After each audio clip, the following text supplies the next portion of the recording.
ತಹಸೀಲ್ದಾರ್ ವಿವಿಧ ಹಂತದಲ್ಲಿ ಕೇಸ್ ಇತ್ತು ನಮ್ಮ ಸರ್ಕಾರದ ಅವಧಿಯಲ್ಲಿ. ಇದು ನಾನು ಹೇಳ್ತಿರೋ ನಂಬರು, ಬೇಕಾದ್ರೆ ಹಕ್ಕುಚ್ಯುತಿನೂ ಮಂಡಿಸ್ಬೋದು. ಇದೇ ರಾಜ್ಯಪಾಲರು ಓದಿರೋದು, ಆನ್ ದಿ ಹೌಸ್ ಓದಿರೋದು ನಮ್ಮ ಸಿದ್ದರಾಮಯ್ಯನವರು. ಕಂದಾಯ ಮಂತ್ರಿಗಳು ಕೊಟ್ಟು ಎಲ್ಲ ಮಂತ್ರಿಗಳು ಓದಿರೋ 1 by 1 ಹೇಳ್ಕೊಂಡು ಹೋಗ್ತೀವಿ. 40 ಇವ್ರ ಅವಧಿಯಲ್ಲಿ 13,000 ಪೋಡಿ ಆಗಿತ್ತು. ನಮ್ಮ ಸರ್ಕಾರ ಅವಧಿಯಲ್ಲಿ ಕಳೆದ ಜೂನಿಂದ ಇದುವರೆಗೂ 1,48,000 ಪೋಡಿ ಆಗಿದೆ. ನಿಮ್ಮ ಯೋಗ್ಯತೆಗೆ ಮಾತಾಡ್ರಿ, ಅಭಿವೃದ್ಧಿಗೆ ಚರ್ಚೆ ಮಾತಾಡ್ರಿ,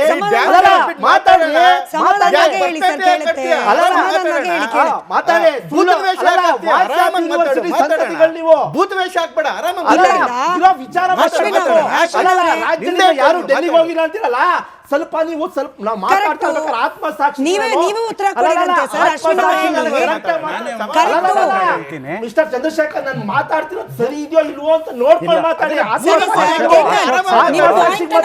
ನಿಮ್ ಪಾಯಿಂಟ್ ಅನ್ನ ತಗೊಂಡು ಅಶ್ವಿನ್ ಅವರೇ, ಈಗ ಕಶ್ಯಪ್ ಸರ್ ಹೇಳ್ದಾಗೆ ಎಲ್ಲವೂ ಸರಿ ಇದ್ರೆ ಪರಮೇಶ್ವರ್ ಅವರು ಕ್ಯಾಮ್ರಾ ಮುಂದೆ ಬಂದ್ಬಿಟ್ಟು ನಮ್ಮಿಂದ ಜನ ನಿರೀಕ್ಷೆ ಮಾಡಿದ್ ಬೇರೆ ಇದೆ, ಹಿಂಗ್ ಯಾಕೆ ಹೇಳ್ಬೇಕಾಗಿತ್ತು? ಒಂದು ಸೀಸನ್ ಪೊಲಿಟಿಷಿಯನ್ ಮೇಡಮ್, ಆ ರೀತಿ ಹೇಳಲೇಬೇಕು ಅವರು. ಯಾಕೆಂತಂದ್ರೆ ಅವ್ರಗಳಿಗೆಲ್ಲ ಈ ಶಾಸಕರು, ವಿಧಾನ ಪರಿಷತ್ ಸದಸ್ಯರೆಲ್ಲ ಎಲ್ಲ ಒಂದು ಸ್ವಲ್ಪ ಯಂಗ್ಸ್ಟರ್ಸ್ಗಳು, ಜೂನಿಯರ್ಸ್ ಥರ ಇರ್ತಾರೆ. ಅವ್ರಿಗೆ ಹೇಳೋಷ್ಟು ಒಂದು ಶಕ್ತಿ ಇದೆ ಡಾಕ್ಟರ್ ಪರಮೇಶ್ವರ್ ಸಾಹೇಬ್ರಿಗೆ. ಅವ್ರು ಹೇಳಿರೋದ್ರಲ್ಲಿ ತಪ್ಪಿಲ್ಲ.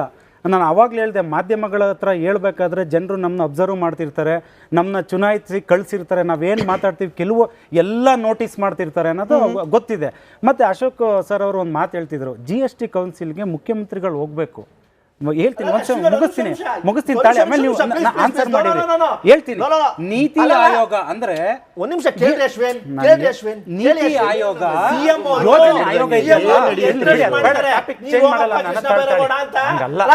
ವಿಚಾರ ಮಾತಾಡ್ಬೇಕು.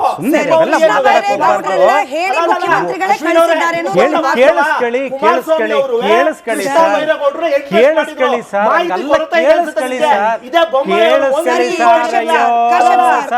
ಕಾಂಗ್ರೆಸ್ ಅವರು ಇಷ್ಟು ಮಾಹಿತಿ ಇಟ್ಕೊಂಡ್ಬಿಟ್ಟು ನೀತಿ ಆಯೋಗ ಅಂದ್ರೆ ಯೋಜನಾ ಆಯೋಗಕ್ಕೆ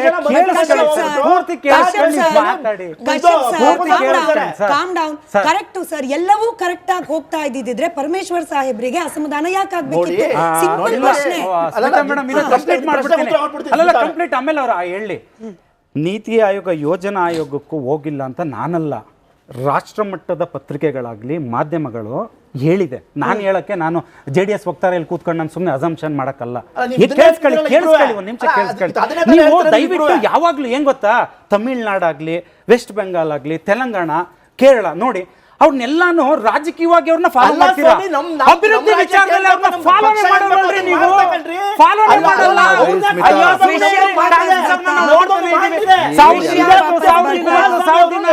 ನೀವು ಸುಮ್ಮನೆ ಏನೇನೋ ಮಾತಾಡಕ್ ಹೋಗ್ಬಿಡಿ.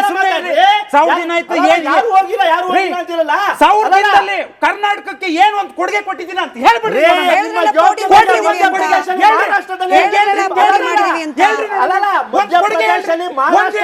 ಹತ್ತು ಹೇಳ್ತೀನಿ ಕಣ್ರಿ, ನಾನು ಕುಮಾರಣ್ಣ ಏನ್ ಕೊಟ್ಟಿಲ್ಲ, ಹತ್ತು ಹೇಳ್ತೀನಿ. ಒಂದು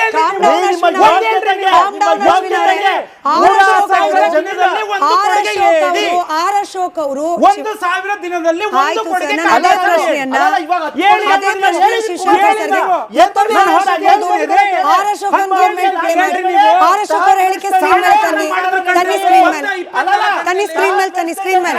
ನೋಡಿ. ಮೊನ್ನೆ ಇದಕ್ಕೆಲ್ಲ ಫಾರಿನ್ ಟೂರ್ ಕಳಿಸಿದ್ದಾರೆ. ಸಿದ್ದರಾಮಯ್ಯನವ್ರ ಕಡೆ ಕಳಿಸಿರೋದು, 100% ಸಿದ್ದರಾಮಯ್ಯನವ್ರ ಕಡೆನೇ ಕಳಿಸಿರೋದು.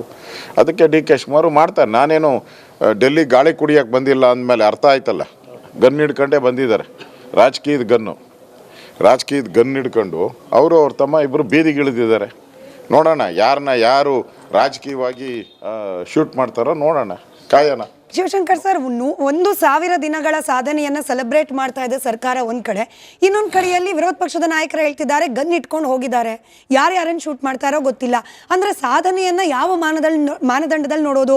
ಕುರ್ಚಿ ಕಾದಾಟ 1000 ದಿನಗಳಲ್ಲಿ ಯಾವ್ಯಾವ ಹಂತದಲ್ಲಿ ನಡೆದಿದೆ ಅಂತಲ್ಲ, ಅಥವಾ ಜನಪರವಾದ ಕೆಲಸಗಳು ಯಾವ್ಯಾವ ರೀತಿಯಲ್ಲಿ ನಡೆದಿದೆ ಅಂತಲ್ಲ ಅಂತ ಒಂದಂತೂ ಇದೆ. ಏನಂದರೆ ಇವರು CM DCM ಬಗ್ಗೆ ಒಂದು ಒಪ್ಪಂದ ಆಗಿದೆ ಅನ್ನೋದು ಚರ್ಚೆಯಲ್ಲಿದೆ. ಆದರೆ ಒಂದು ಸ್ಪಷ್ಟವಾಗಿದೆ, CM DCM ಅವರು ಎಲ್ಲೂ ಸಾಮರಸ್ಯತೆಯನ್ನು ಕಳ್ಕೊಂಡಿಲ್ಲ.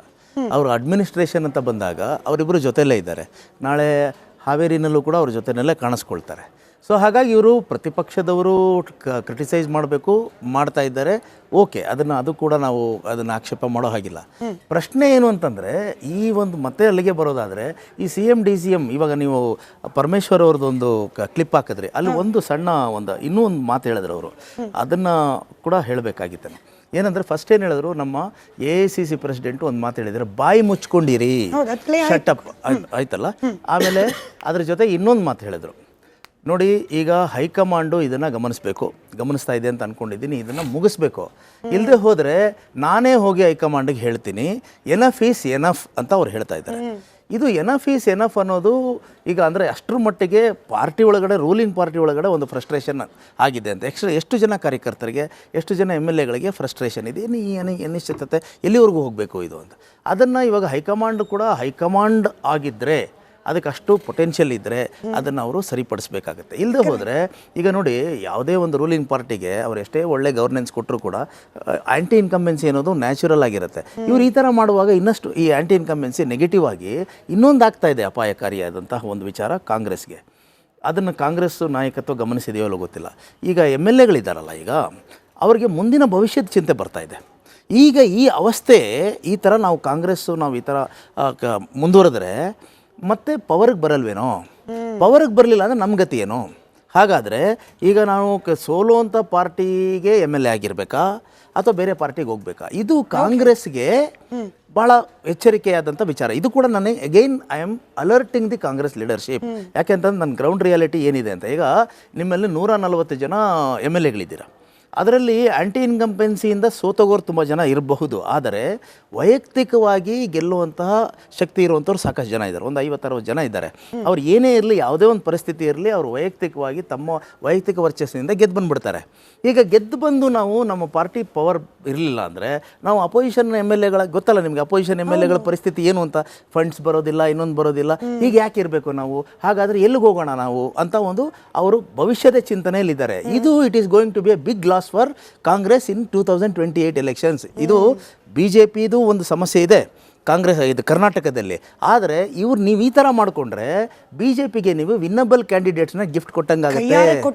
ಕೈಯಾರೆ ಕೊಟ್ಟು ನೀವು BJP JDSಗೆ ಒಂದಷ್ಟು ಜನ ಸಿಗ್ಬೋದು. BJPಗೆ ಇವಾಗ ನೋಡಿ, BJPಗೆ ಈ ಒಕ್ಕಲಿಗ ಬೆಲ್ಟಲ್ಲಿ ಕ್ಯಾಂಡಿಡೇಟ್ಸ್ ಇಲ್ಲ.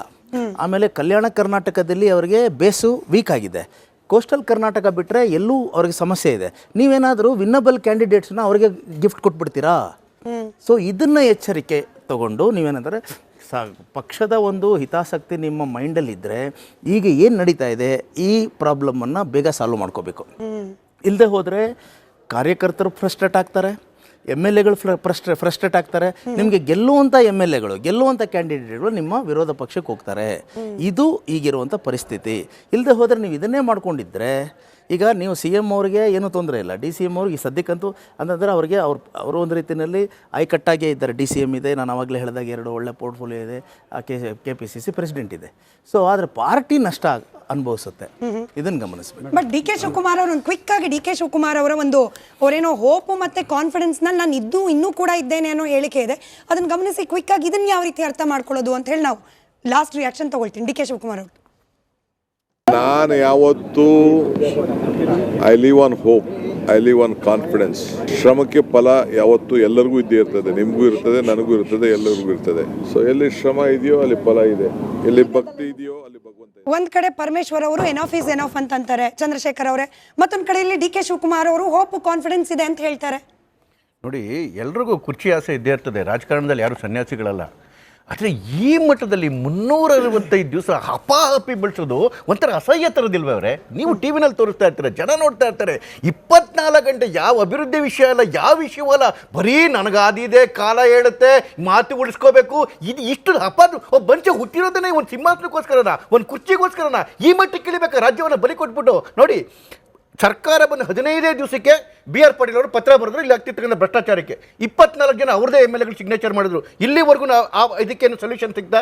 ಅದಾದ್ಮೇಲೆ ಬಸವರಾಜ ರಾಯರೆಡ್ಡಿಗಳು ಇವರು ಏನೋ financial adviser of the CM, ಅವ್ರು ಹೇಳ್ತಾರೆ ಭ್ರಷ್ಟಾಚಾರದಲ್ಲಿ ನಾವೇ ನಂಬರ್ 1 ಅಂತೇಳಿ. ಆ ಪ್ರಶ್ನೆಗೆ ಏನಾದ್ರು ಉತ್ತರ ಸಿಕ್ಕಿದೆ ಇಲ್ಲಿವರೆಗೂ? ಆ ಪ್ರಶ್ನೆಗೂ ಇಲ್ಲ. ಅದಾದ್ಮೇಲೆ ರಾಜು ಕಾಗೆ ಅವರು ಹೇಳಿದ್ರು ₹1 ಅನುದಾನ ಸಿಕ್ತಿಲ್ಲ, ನಾನು ಬಂದ್ಬಿಟ್ಟು ಅಲ್ಲಿ ನೇಣು ಹಾಕಂತೀನಿ ಅಂತೇಳಿ. ಅವರ ಪ್ರಾಬ್ಲಮ್ಗೆ ಅನುದಾನ ಸಿಕ್ಕಿದ್ಯಾ? ಸಿಕ್ಕಿಲ್ಲ.